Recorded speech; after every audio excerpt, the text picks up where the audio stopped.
If there's one thing we've learned about business and life, it's that people are the X factor. They constantly surprise us, both in amazing ways and not so much. We're Ben and Syya, and welcome to the Gnaw on This Business Bytes podcast. This show is all about real life things we all deal with every day, how they relate to business, and how to make some sense out of our daily chaos. Welcome to the show.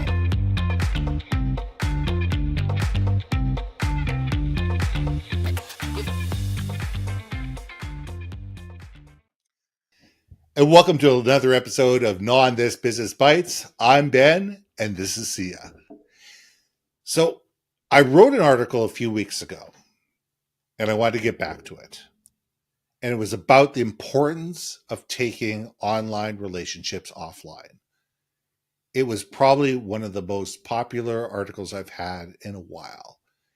And it was amazing to go through the comments, to sit there and say, how to hear people's stories of what happens when they took the leap of faith, and it is a leap of faith, to actually jump on a Zoom call, meet somebody for coffee, go to a network event, whatever you do, and actually meet somebody in person that you've only met online. You know, C and I are a perfect example. I mean, C and I were introduced to somebody through LinkedIn. We bounced each other back and forth, but it really wasn't going anywhere. So I said, look, let's jump on a Zoom call. And I think that initial Zoom call was about 2 hours. And we just laughed. You forced it upon me. Forced it upon me, people. I forced it upon you. I guilted you. It's all right. That's what I guilted did. For sure. I guilted you. But what it was is it gave us the opportunity to actually get to know each other in a non-asynchronous fashion. It's just, to actually sit there and talk back and forth. Actually, listen to each other. Listen to the intonation of somebody's voice, to actually look at them in the eye, look at their body language, see what's behind them, and not just sit there and crank comments out on a keyboard. What I love, and I absolutely, truly love, as I go on LinkedIn and I find people I've never met before, and I read through some of their comments, and I comment on stuff for them. And we go back and forth, and we go back and forth and back and forth. And all of a sudden, I sit there and go, look, let me connect with this person. Cool. I said, hey, listen, I've enjoyed our conversation. I'd love to get to meet you offline. And 95 out of 100 of these people say yes to a Zoom call. And it could be 15 to 20 minutes. And some of these people have turned into great clients. Some of them have been great conversations. Some of them become great friends. But you never know where it's going to come from. And if all you're doing, if you're just hiding behind a screen and you're just making offhand comments on somebody's LinkedIn posts, you're never truly ever going to know these people. And I've never done business ever with somebody that I've only met online. Until I actually have a Zoom call with somebody, until I actually meet somebody in person, until I, actually have some time with them on a one-to-one basis, they're a distraction in my life. They could be a fun distraction in my life, but that's all they are. And there's really no emotional attachment. So Syya, let's gnaw on this. I'm queen of IRL, dude. Okay, look, I love connecting with people online. I love the Zoom conversations, although truthfully, as my time and as business have grown, it's becoming far more limited on my one-on-one times. But that being said, when you have the opportunity to meet with someone in real life, there is something to be said about the interaction in 3D. Look, Zoom is Zoom. You and I have never physically met. No, but we will. But I imagine it will be just like this. Absolutely. Because we spent enough time together, you got to know each other. I've made enough, fart jokes with you that at this point it's that's you. Yeah, that's there she is. But there is other senses, right? So I've mentioned this before, and I know it sounds a little odd, but there is something to be said. Yes, with the Zoom, we have our visual senses. Okay, that's great. We have our audio because we're talking to each other. And for those that do a lot of shows and guest on shows, for the love of God, please buy a mic. I know I actually posted about this and I think I hurt some people's feelings. Sorry. But as someone that edits, I just had to say my piece. Okay. Anyway, that being said, is this: when you meet someone in real life, you get to enjoy the other senses. There's touch, right? There's the huggers out there, right? Me. I'm a hugger, and also I'm like a patter on the arm person, or I'll like touch your forearm. I will touch you, people. I just do. That's what I do. I'll pat you on the back or rub your back. If you're not a toucher, you need to stay far away from me, or just give me the sign. I've seen the other sign, but just give me that. Okay, whatever. Then there is the smell. Yeah. I'm sorry, you guys. Pheromones are a thing, right? They are. I'm not saying don't do it naughty. Do it with good, positive human intention, right? Like, everyone's got a unique smell to them. Some people have perfumes and colognes and others don't. It doesn't matter.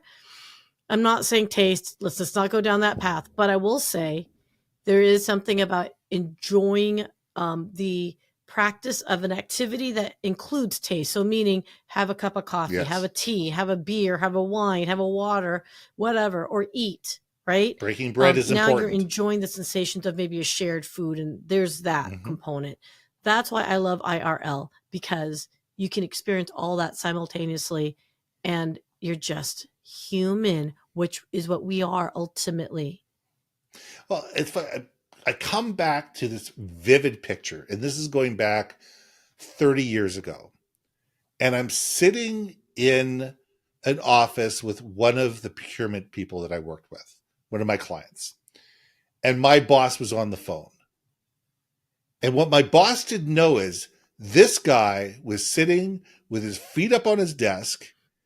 And when my boss was talking, he was giving them the clap trap, with his, and rolling his eyes.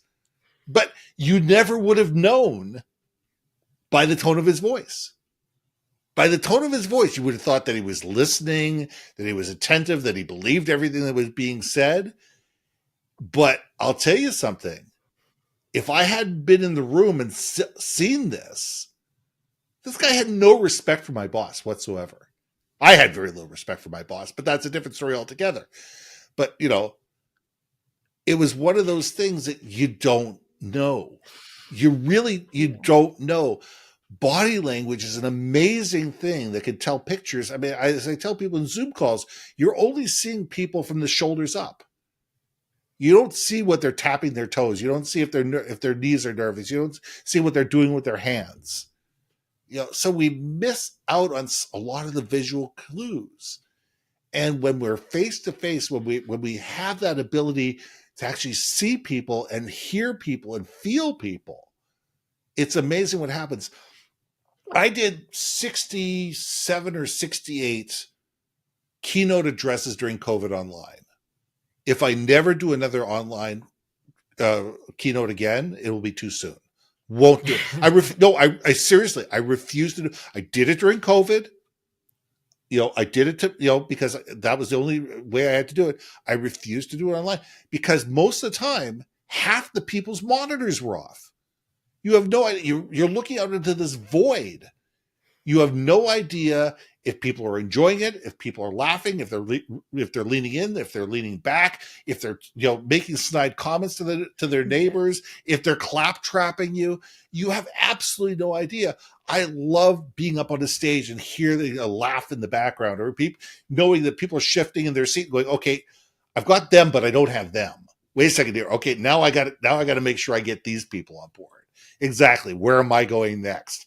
And it gives you the ability to have that human interaction with people when you're on stage, and you can feel the pulse of the audience. You can feel the heartbeat of the audience that you're never going to feel when you're offline. And you might as well just pre-record it and send somebody a video, because it doesn't matter. And I think you need to sit there and realize that it's the humanity that we miss when we're not face to face. And I think that's what's causing a lot of rifts within organization. It's leading to miscommunication. It's leading to mistrust. It's leading to overinflated egos. It's leading to companies where you have a whole bunch of territorial issues, where people are not talking with each other, they're talking at each other, and conversations get misconstrued because memos and texts are said where something should actually have been done in real life. It actually had a face-to-face conversation. You just remind me of a Jordan and Peele skit where it was like they're two guys like texting each other, and they're like, "Hey man, what are you doing?" And the guy, like, he sends it like, "Oh, hey, how are you doing?" And the other guy receives as, "Hey man, what are you doing?" "What do you mean I'm doing?" And it was just like one's getting progressively angrier and angrier, and the other one's like, "Oh my god, man, you're the best friend ever." And it was just hilarious. It was just, I need to find that skit. But I'll link it, you guys. I'll link it. It's pretty damn funny. I love them. But Key and Peele, that's it. But it's true, because how you send a text is not how somebody receives it. Oh no. You wonder why you get home at the end of the day and your spouse is furious at you because they've had all day to stew on a text that you sent in extremely benign matter. They misread it, they misunderstood it, and all of a sudden you haven't, you turned your phone off and they've had an entire day to stew about it. Think about that. Oh yeah. Oh my gosh. Oh my gosh. And could you imagine when they find out and they do communicate with each other, then it becomes okay, we could miscommunicated. And then the person that was angry is like, "You just cost me a day of anger." Oh, yeah. And then you get mad at being mad. And then they're angry all over again. We need to do an episode of just relationships 101. Oh God. Hey man, I think we could talk about it, because in May I will be celebrating 22 years with my partner. Good for you. I mean, you're right up there too, I'm right? 20. So. Well, I said we've been together over 28 years, 29 years. See, 29 years. April. So I think April will be 29 years. There we go. We can talk some smack about relationships. There we go. As long as we don't give any juice out on our spouses, I'm good with that. Oh yeah, no. Are you kidding me? No, that would come back to bite me real badly. Real bad. Yeah. No, 100. Yeah, we don't want to do that. On that note, though, we don't want to. On that note. But on that note, it's just, and let's shore this up and try to put a bow on this. Is that what are you people doing? Let's take this out of the audience.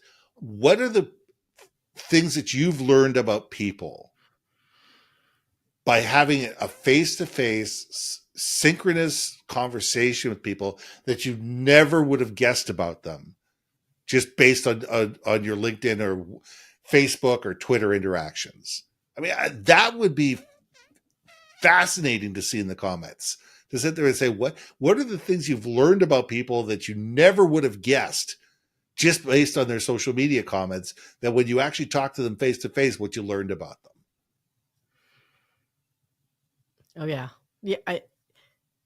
The stuff that comes out when you meet in face to face just is incomparable to, I mean, it's like I said, I think the remote thing, this whole platform that we're even talking on in general, like it was a convenience. Yes. And it is part of our technology and society. So yeah, I get it. But man alive, man, when you're high-fiving each other, over a story, like, yeah, there's nothing more than that moment that you're connected and bonded. Yeah. But I do appreciate our audience are there in the comments.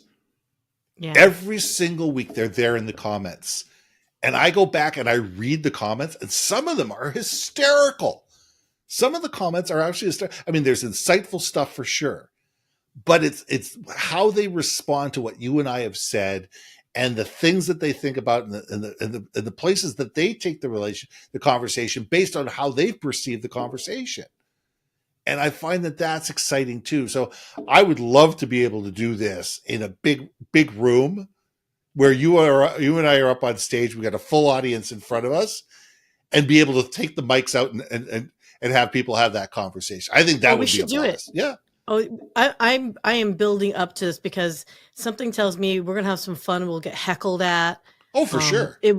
I just want it to be free for all fun for everyone, respectfully, of course. Yes. But I think we'll leave it at that. If Racky, if you want to arrange that, you get it organized. You're in charge, and we'll get this up and going. We'll do it. I'm Ben. I'm Syya. We'll see you soon. Hey. Thanks for listening to another episode of Gnaw on This, Business Bytes. If you liked what you heard, we most humbly ask that you like, share, and hit that subscribe button. And if you want to communicate more effectively within your organization, contact Ben at yourbrandmarketing.com or me at brilliantbeammedia.com.